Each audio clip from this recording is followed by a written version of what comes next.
आम चैनल को बहुत बहुत स्वागत। आम आसचु भद्रक जिलार काउपुर ग्रामर सीताकुंड पाखक आपण मानक जब ब्लॉग टी भल लगे तो आम चैनल को लाइक करेंगे, सब्सक्राइब करदे आउ शेयर भी करदे। तो चलतु आम जा भद्रक जिलार काउपुर ग्रामर सीताकुंड पाखक जा ये पाखर आम घर से आम आसचु।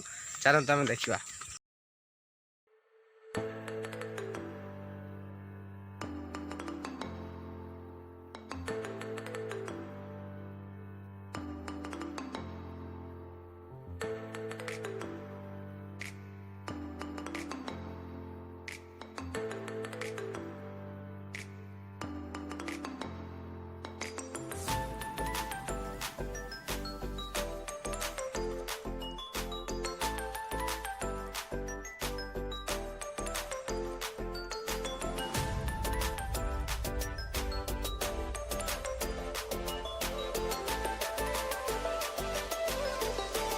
देखिपे यही आम मंदिर टी आसी जाती कहुए कि सीता ये गाधे तो से जगह जो राम मंदिर सहित सीता कुंड भी कहुए।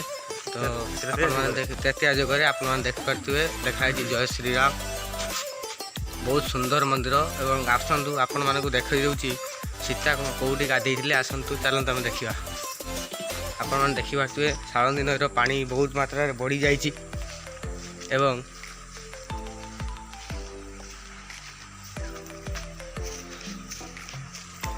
देखिए आपण मैंने पानी बहुत जोरसोर चलती।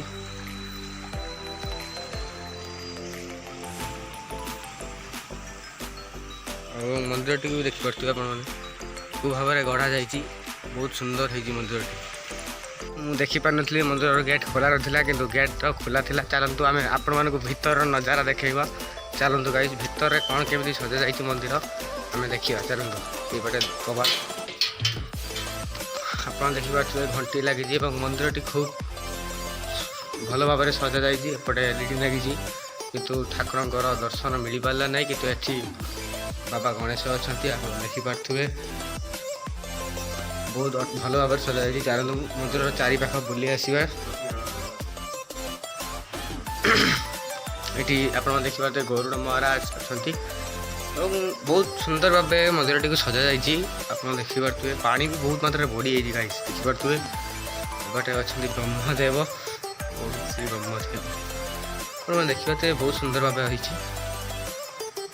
जय माँ दुर्गा ये अच्छा माँ सरस्वती।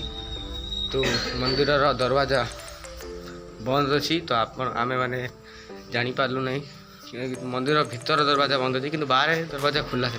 तो आप देखिपे बहुत मंदिर भाव सजा। तो आम वीडियो यदि आप भल लगे लाइक करूँ, चैनल को सब्सक्राइब कर दिखाँ और वीडियो को खूब मात्रा शेयर करूँ। तो अधिक लोक मैंने मंदिर टाक देखिपारत।